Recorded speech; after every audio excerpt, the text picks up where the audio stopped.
I think the first thing is to recognize that there is a lot of hate out there, and part of our job is to go to the places where there is hate. And you know, Yeah. you're in on this, you know, to try and bring people together, to try and create that gray zone where cultures can interact and ideas can interact. You don't make peace with your enemies.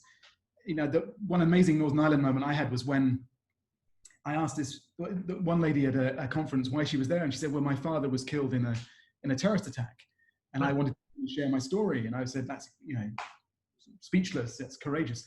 I said to the guy next to her, "Why are you here, sir?" He said, "I was the bomber." No. And they were going around together, you know. So they weren't pretending the hate wasn't there. Yeah.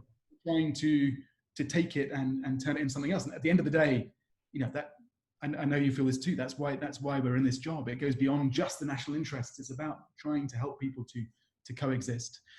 Yeah. That said, you know, I had some tough days in Lebanon where I would sit there at the breakfast table, and the first thing I would look at was the red folder with the intelligence inside it. I hope that's not a state secret to say it was a red folder. I think it's a.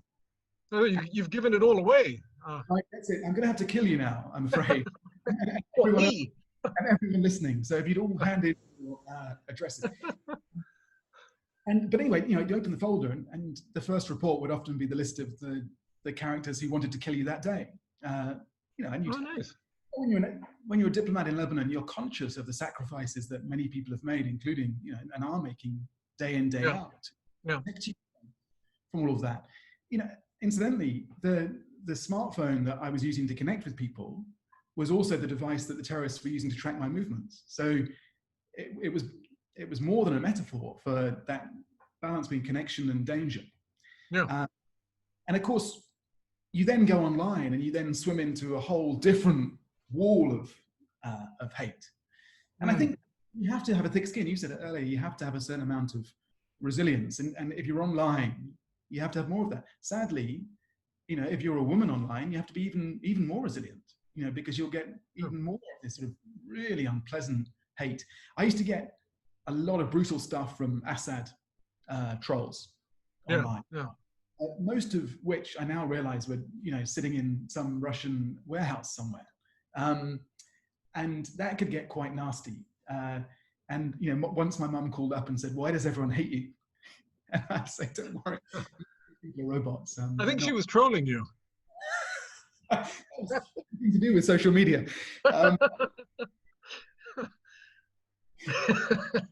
Mum, if you're watching. Anyway, so you do have to, you have to have a thicker skin on social media.